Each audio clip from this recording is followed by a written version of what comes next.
नमस्कार, मैं रवीश कुमार। 8 मई की रात भारत के गोदी मीडिया ने ऐसा क्या कर दिया कि 9 मई की सुबह भारत के रक्षा मंत्रालय को हिदायत जारी करनी पड़ती है कि सूत्रों के हवाले से रिपोर्टिंग ना करें।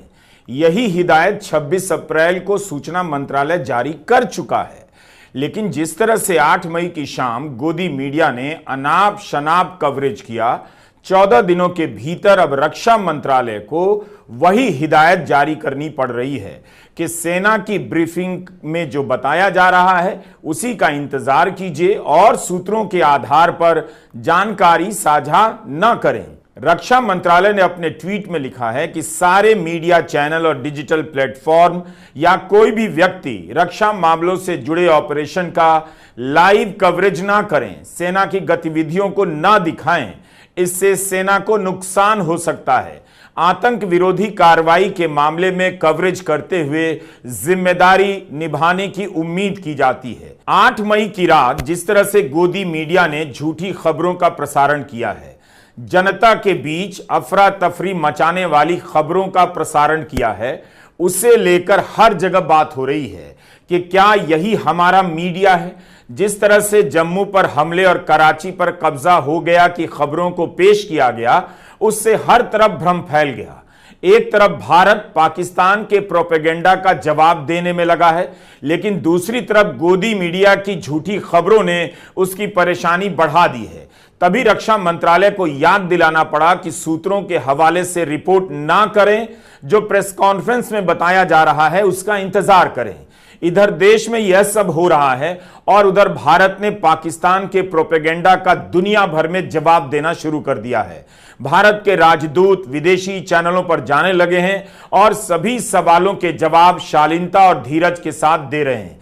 इसका उल्लेख इसलिए कर रहा हूं ताकि आप दर्शक देख सकें कि इस वक्त जब पाकिस्तान भारत पर घात लगाने की कोशिश में है, उस समय दुनिया के सामने अपनी बात कैसे रखनी चाहिए। तभी आप समझ पाएंगे कि गोदी चैनलों पर जो झूठ चल रहा है, उन्माद चल रहा है, उससे सूचनाओं को लेकर उनका मजाक उड़ेगा और भारत के राजदूतों को परेशानी हो सकती है। इन सवालों का जवाब देना पड़ सकता है। युद्ध के समय समाचार माध्यमों की विश्वसनीयता ऐसे ही संदेह के दायरे में होती है, लेकिन गोदी चैनलों ने सबसे पहले विश्वसनीयता को ही ध्वस्त कर दिया ताकि किसी को संदेह ना रहे कि खबर सच्ची भी है। उनका बेलगाम होकर झूठ बोलना भारतीय राजदूतों और सरकार के प्रवक्ताओं की मेहनत पर पानी फेर सकता है। कराची पर कब्जा से लेकर आधा पाकिस्तान साफ हो गया। इस तरह की झूठी और अपुष्ट खबरें चलाकर टीआरपी तो बटोरी जा सकती है, लेकिन धारणाओं की जंग नहीं जीती जा सकती। जिस तरह से चैनलों पर ब्रेकिंग न्यूज के साथ सायरन बज रहे हैं, संभव है कि असली सायरन बजने पर जनता कंफ्यूज हो जाए और यकीन ना करे, सोफे पर बैठी रह जाए। इस तस्वीर को 8 मई की शाम विदेश सचिव विक्रम मिस्री ने अपनी प्रेस कॉन्फ्रेंस में दिखाया था। स्काई न्यूज से बातचीत में लंदन में भारत के राजदूत विक्रम दोराईस्वामी ने उसी तस्वीर को दिखाकर बताया कि आतंकवादियों के जनाजे में पाकिस्तान की सेना शामिल हुई है। तथ्यों के साथ वे तर्क कर रहे हैं कि पाकिस्तान पर दुनिया को दबाव बनाना चाहिए। यह काम दुनिया को अंतर्राष्ट्रीय स्तर पर 30 साल पहले करना चाहिए था, लेकिन नहीं किया गया। सीएनएन पर अमेरिका में भारत के राजदूत विनय मोहन क्वात्रा ने कहा है कि भारत के हमले का यही उद्देश्य था कि पहलगाम में जिन्होंने हमला किया उन्हें न्याय के कटघरे में खड़ा किया जाए। जब पूछा गया कि क्या भारत और पाकिस्तान के बीच युद्ध चल रहा है और क्या यह पाकिस्तानी मुसलमानों और भारतीय हिंदुओं के बीच कोई युद्ध है, तब विनय मोहन क्वात्रा भारत के राजदूत ने साफ साफ कहा कि हमारा युद्ध आतंक के खिलाफ है। भारत का युद्ध आतंकियों और पाकिस्तान का समर्थन प्राप्त आतंकी इंफ्रास्ट्रक्चर के खिलाफ है। उन्होंने यह नहीं कहा कि दोनों देशों के बीच युद्ध चल रहा है। दोनों ही राजदूतों ने ऐसा नहीं कहा कि भारत को कराची पर कब्जा करना है या पाकिस्तान की सरकार में तख्ता पलट करनी है। आप सभी सोचिए कि गोदी मीडिया क्या कर रहा है। भारत सरकार की पहले दिन से क्या लाइन है? यही कि हम युद्ध नहीं कर रहे हैं, हमारी कार्रवाई केवल आतंकी ठिकानों तक सीमित है। भारत ने युद्ध करने की किसी भी भाषा या परिभाषा से खुद को अलग रखा है। लेकिन गोदी मीडिया क्या कर रहा है? भारत की कार्रवाई के बहाने अपनी तरफ से युद्ध में बदल दे रहा है। तो क्या भारत का नुकसान नहीं कर रहा? अगर भारत ने कराची पर कब्जा ही कर लिया है तो इतना बड़ा दावा क्या सरकार नहीं करेगी? अमेरिका से लेकर संयुक्त राष्ट्र तक कहीं से इस बात को लेकर आवाज नहीं आई और खुद पाकिस्तान रो रहा होता कि भारत ने कब्जा कर लिया है। इतनी झूठी खबरें चली हैं कि उनका कोई हिसाब नहीं। अनंत गोयनका इंडियन एक्सप्रेस के निदेशक हैं। एक अखबार के निदेशक को ट्वीट करना पड़ा कि ऐसे समय पर टीवी नहीं देखना मुश्किल होता है, लेकिन कल रात के बाद मैं जोर देकर यह सुझाव देता हूं, टीवी मत देखिए। उम्मीद है अनंत गोयनका रामनाथ गोयनका पुरस्कार के लिए इन चैनलों से एंट्री स्वीकार नहीं करेंगे, ना मांगेंगे। तो इसी देश के एक बड़े अखबार के निदेशक को कहना पड़ रहा है कि आप टीवी मत देखिए। आपको याद होगा कई साल पहले अदानी पूर्व एनडीटीवी में काम करते हुए मैंने कहा था गोदी मीडिया मत देखिए, देखना बंद कर दीजिए। तब लाखों लोगों ने गोदी चैनलों को देखना छोड़ दिया। जिस वक्त में पत्रकारिता को विश्वसनीय होना था, उसी वक्त में चैनलों की पत्रकारिता का यह हाल है कि एक अखबार के निदेशक को सरेआम कहना पड़ता है टीवी मत देखिए। आखिर कैसे अखबारों में छपा है कि भारत ने कराची तबाह कर दिया, आधा पाकिस्तान साफ कर दिया, पाकिस्तान में भारत की सेना घुस गई। बात यह है कि इससे लोगों को खुशी हो सकती है, सेना पर गर्व हो सकता है, लेकिन खबर तो सच्ची होनी चाहिए। क्या आप यह चाहते हैं कि सेना को लेकर झूठी खबरें बताई जाएं ताकि आप खुश होते रहें? ये चाहते हैं आप? सेना ने ऐसी खबरों की पुष्टि नहीं की। 9 मई की सुबह सुबह सेना का ट्वीट आया है। इस ट्वीट में पाकिस्तान के किसी भी शहर पर किसी भी प्रकार के हमले की कोई बात नहीं कही गई है।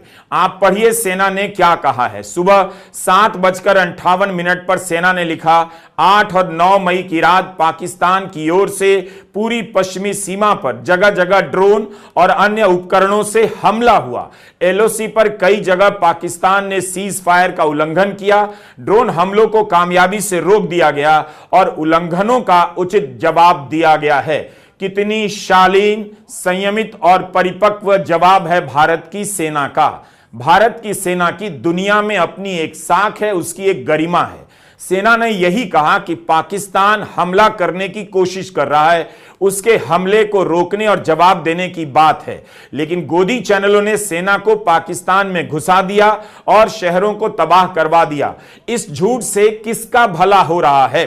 आप पाकिस्तान से लड़ सकते हैं, जीत भी सकते हैं, लेकिन गोदी चैनलों के झूठ से ना लड़ सकते हैं ना जीत सकते हैं। मैं अपनी असमर्थता स्वीकार करता हूं कि टीवी 9, न्यूज नेशन और जी न्यूज में किसका कवरेज बेस्ट है और किसकी खबर ज्यादा झूठी है, इसका फैसला नहीं कर पा रहा हूं। इतनी झूठी खबरों का सोर्स क्या है? इन चैनलों को कैसे पता चल रहा है कि कराची पर कब्जा हो गया है? इस वक्त यही पता करना मुश्किल हो चला है। मुझसे डिसाइड नहीं हो पा रहा कि जी न्यूज ने न्यूज नेशन को पीछे छोड़ दिया है या न्यूज नेशन ने एंटायर नेशन को पीछे छोड़ दिया है। पता करना चाहिए कि इन चैनलों के दर्शकों के बीच तंबाकू, गुटखा, सुर्ती की खपत कितनी बढ़ गई है। यह सब स्वास्थ्य के लिए हानिकारक है। हम ओरिजिनल थंबनेल आपको नहीं दिखा रहे, हो सकता है तीनों चैनलों को बुरा लग जाए, इसलिए उनके थंबनेल पर जो लिखा है उसका संग्रह आपके लिए किया है, उसकी प्रस्तुति बदली है, मगर लिखावट, हेडलाइन का टेक्स्ट सेम है। न्यूज नेशन ने एंटायर नेशन को बताया है कि पाकिस्तान के 5 शहर तबाह हो गए और टीवी 9 ने बताया है पाकिस्तान के 25 शहर तबाह हो गए। आईएनएस विक्रांत उड़ाया कराची एयरपोर्ट, पाक के 4 फाइटर प्लेन सेना ने गिराया, पाकिस्तान के 5 शहर नक्शे से हुए गायब, भारत के कब्जे में आया पीओके, डर कर भाग गए शहबाज शरीफ और असीम मुनीर, मैच होने से पहले उड़ा दिया पाकिस्तान का स्टेडियम। टीवी 9 की यह हेडलाइन है, भारत का पलटवार, पाकिस्तान के 25 शहर तबाह, लाहौर, इस्लामाबाद और सियालकोट में जबरदस्त हमला, आईएनएस विक्रांत ने कराची पोर्ट को किया तबाह, सुबह सुबह पाकिस्तान के 6 शहर पर टूट पड़ी भारतीय सेना। अब जी न्यूज की हेडलाइन देखिए, पाकिस्तान के कई शहरों पर कब्जा, कराची नक्शे से गायब, पाकिस्तान का आर्मी चीफ गिरफ्तार हो गया, हो गया तख्ता पलट, पाकिस्तान की राजधानी इस्लामाबाद पर कब्जा, भारत का खौफ, बंकर में छिपे शहबाज हाफिज, मिली लोकेशन, सुबह सुबह भारत ने उड़ा दिए पाकिस्तान के कई शहर। न्यूज नेशन के अनुसार पाकिस्तान के प्रधानमंत्री शरीफ भाग गए हैं और जी न्यूज के अनुसार पाकिस्तान के प्रधानमंत्री की लोकेशन मिल गई है।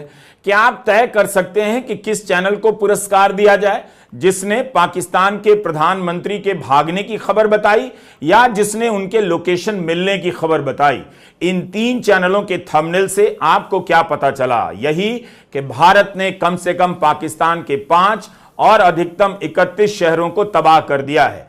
पाक अधिकृत कश्मीर से लेकर कराची तक भारत के कब्जे में आ गया है। जी न्यूज का चयन इसलिए किया क्योंकि हाल ही में फिल्म अभिनेत्री रिया चक्रवर्ती के बारे में जब सारी खबरें झूठी निकली, सीबीआई ने सबूत न मिलने पर उनके खिलाफ केस बंद कर दिए, तो जी न्यूज के संस्थापक और अब खुद को मेंटोर कहने वाले सुभाष चंद्रा ने रिया से माफी मांगी। इसके बाद भी जी न्यूज ने कोई सुधार नहीं किया। लगता है सुभाष चंद्रा अपना चैनल नहीं देख रहे हैं, कहीं ऐसा ना हो कि उन्हें एक और माफीनामा लिखना पड़ जाए। 8 मई की रात गोदी चैनलों पर झूठ की बम्बार्डिंग हो गई। ऐसे ऐसे बम्बास्टिक झूठ बोले गए कि दर्शक परेशान हो गए कि सही खबर क्या है। हमने आपको 3 चैनलों के थंबनेल के बारे में बताया, लेकिन और मेहनत करेंगे, आप भी करेंगे तो पता चलेगा कि सभी चैनल इस तरह की हरकत करते रहे। आपको यह अंतर समझना होगा कि गोदी मीडिया झूठी खबरें चलाकर, अनाप शनाप दावे कर भारत का भला नहीं कर रहा है। आप भारत के साथ एकजुटता के साथ खड़े रहें, हैं भी, लेकिन इस गोदी मीडिया के झूठ का साथ कैसे दे सकते हैं? प्रधानमंत्री मोदी को भी तुरंत संपादकों को बुलाकर बात करनी चाहिए कि यह सब क्या चल रहा है। भारत का पक्ष इन चैनलों से गायब है और भारत के पक्ष के नाम पर इनके एंकर अपनी अपनी मनगढ़ंत बातें चला रहे हैं। उम्मीद है आप इतनी सी बात समझने की स्थिति में अब भी हैं। यह अभिजीत अय्यर मित्रा हैं। इन्होंने एक्स पर पोस्ट कर दिया कि खुफिया जानकारी के मुताबिक कम से कम 2 रॉकेट गोल्डन टेम्पल की ओर आ रहे थे, जिन्हें गिरा दिया गया। इन बातों से कितनी अफरा तफरी मच सकती है? इस पर शिरोमणि गुरुद्वारा प्रबंधक समिति ने कार्रवाई करने की मांग करते हुए एक लंबा जवाब लिखा है कि सरकार के पक्ष के बिना छापी गई इस झूठी सूचना को हटाइए। सरकार ने अपनी तरफ से उन 15 सैन्य ठिकानों की जानकारी दी है जिन्हें 7 मई की रात निशाना बनाने की कोशिश की गई, मगर इस व्यक्ति ने खास तौर पर इस तरह से जानकारी दी है कि जैसे अमृतसर में श्री हरमंदिर साहिब ही एकमात्र निशाना थे। मौजूदा हालात में इस तरह का दावा बहुत गंभीर और आपत्तिजनक है। सरकार को ऐसी भ्रामक जानकारियों, फेक न्यूज और अफवाहों पर नियंत्रण करना चाहिए।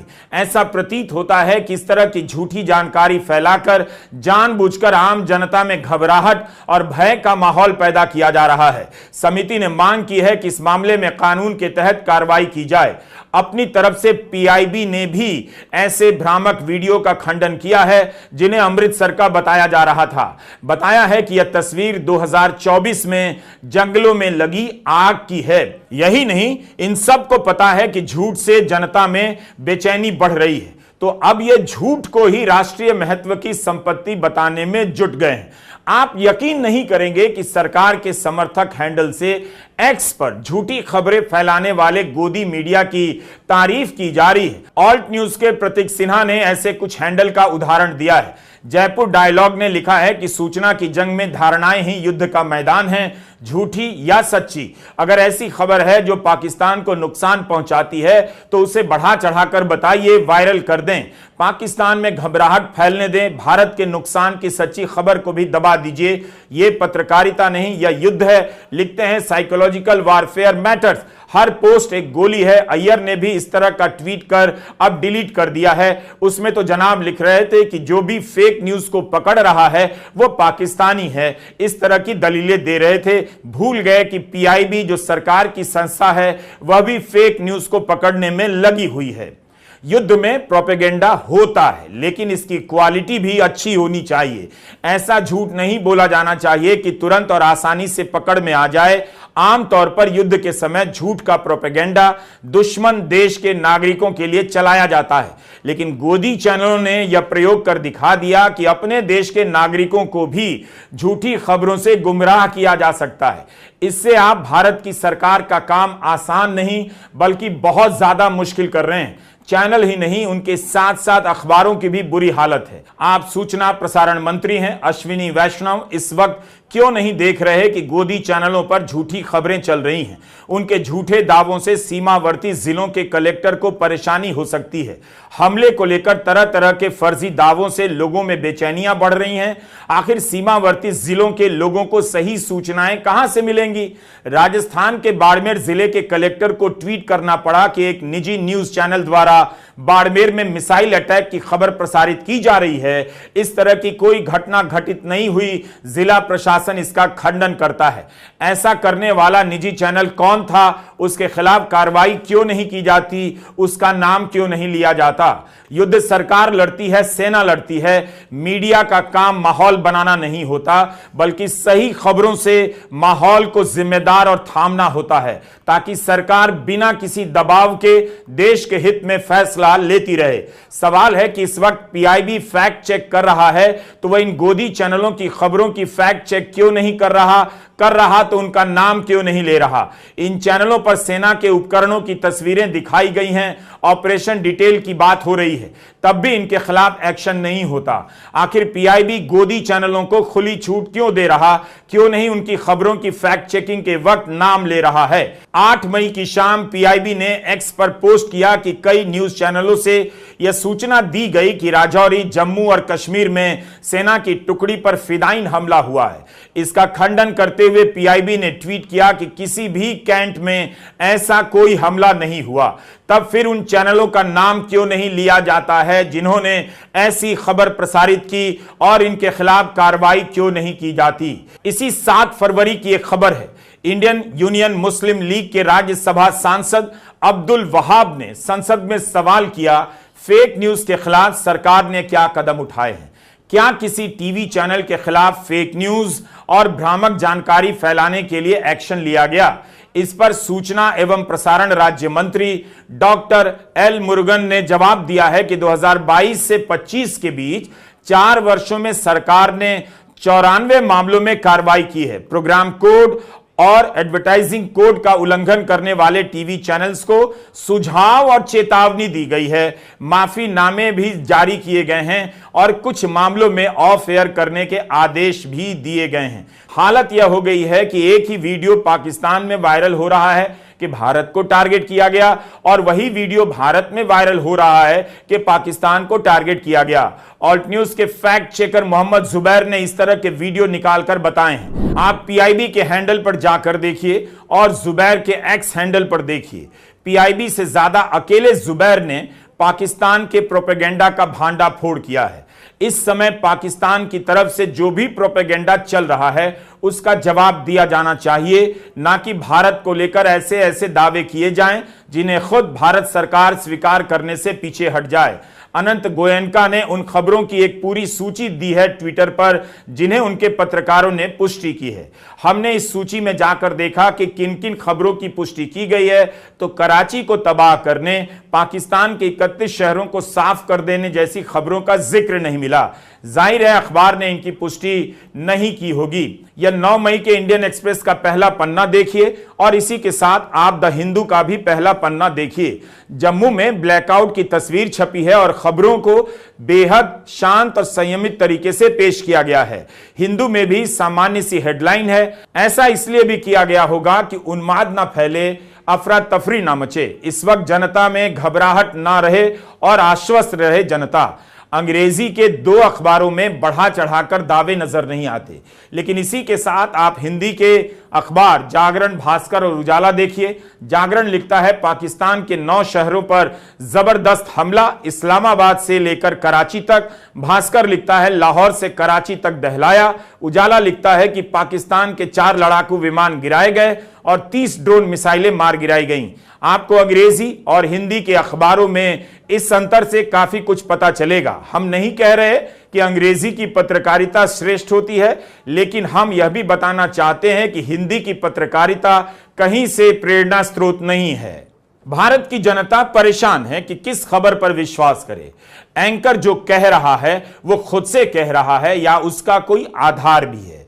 इस समय लाखों करोड़ों लोग टीवी देखने आ रहे हैं और कहीं से उन्हें सही खबर नहीं मिल रही। भारत की सफलता के बारे में वास्तविक और ठोस रूप से बताया जाना चाहिए, लेकिन जो बातें प्रेस कॉन्फ्रेंस में कही जाती हैं, गोदी मीडिया उससे आगे निकल जाता है। अगर उसे अपनी खबर पर इतना भरोसा है तो फिर इसकी पुष्टि क्यों नहीं होती कि कब्जा कहां हुआ, कराची बंदरगाह कहां कहां और किस तरह तबाह हुआ और पाकिस्तान के कितने शहर तबाह हुए। सरकार क्यों नहीं इन खबरों की पुष्टि कर रही है? किसी भी प्रेस कॉन्फ्रेंस में ऐसे दावों की पुष्टि नहीं की गई। 8 मई की रात सीमावर्ती इलाकों में पाकिस्तान की तरफ से हमले की इतनी खबरें चलने लगी जिनमें से कईयों का कोई आधार नहीं था, किसी की तरफ से पुष्टि नहीं हो रही थी। एक धमाके की तस्वीर वायरल होने लग गई। दावा किया गया जम्मू एयरफोर्स बेस में हो रहे धमाकों की तस्वीर है। इसका खंडन पीआईबी ने किया या लिखा कि यह तस्वीर 2021 में काबुल एयरपोर्ट पर हुए धमाके की तस्वीर है। इसी तरह जम्मू में सेना की टुकड़ी पर हुए फिदाइन हमले की झूठी खबर का भी खंडन किया गया। पीआईबी के अलावा अन्य लोगों ने भी सक्रिय होकर जम्मू के बारे में फैलाई जा रही झूठी खबरों का खंडन किया। एक ट्वीट वायरल होने लगा कि जम्मू कश्मीर में इंटरनेट बंद कर दिया गया है। इसका खंडन करते हुए काउंटर डिसइंफॉर्मेशन सेंटर नाम के कश्मीरी संगठन ने लिखा, यह झूठी जानकारी है। एक YouTube चैनल के नाते हम कितनी जिम्मेदारी से काम करते हैं। लिखते समय बार बार तथ्यों की जांच करते हैं। सरकार किसी YouTube चैनल के बारे में तुरंत एक्शन लेती है, बंद कर देती है, लेकिन झूठी खबरें चलाने वाले गोदी मीडिया के खिलाफ कोई एक्शन नहीं लेती। गोदी मीडिया खुद को सरकार से ऊपर समझने लगा है क्योंकि सरकार ने इन चैनलों के खिलाफ कोई एक्शन नहीं लिया। हमें चैनल बंद हो जाने की चिंता दिन रात रहती है, लेकिन इनके तमाम अपराधों को माफ कर दिया जाता है। इनके लाइसेंस पर कोई खतरा नहीं होता। कई लोग गोदी चैनलों के झूठ की आलोचना से आहत हो जाते हैं। हमने संकट के वक्त देश की आलोचना कर दी ऐसा समझते हैं। पहले तो हमने देश और सेना को लेकर कुछ भी नहीं कहा। गोदी चैनल देश नहीं है और अगर संकट का समय है तो उनकी जिम्मेदारी है कि सही खबर दें। ऐसी खबर ना दें कि आम जनता में घबराहट फैले, खुद रक्षा मंत्रालय को हिदायत जारी करनी पड़ जाए। युद्ध के दौरान किए जाने वाले प्रोपेगेंडा का मकसद क्या होता है? यही कि दुश्मन देश को छकाना है, लेकिन अपने ही देश से इतना झूठ बोलना कहीं से युद्ध के मकसद को पूरा नहीं करता। कारगिल युद्ध के समय भारतीय प्रेस की साख इतनी ऊंची थी कि उनकी रिपोर्टिंग के सामने पाकिस्तान का प्रोपेगेंडा ध्वस्त हो गया। आज भारत की सेना सबसे अधिक तैयार है, सशक्त है, तो उसे इतना कमजोर और गैर पेशेवर मीडिया का साथ मिल रहा है। इन दोनों में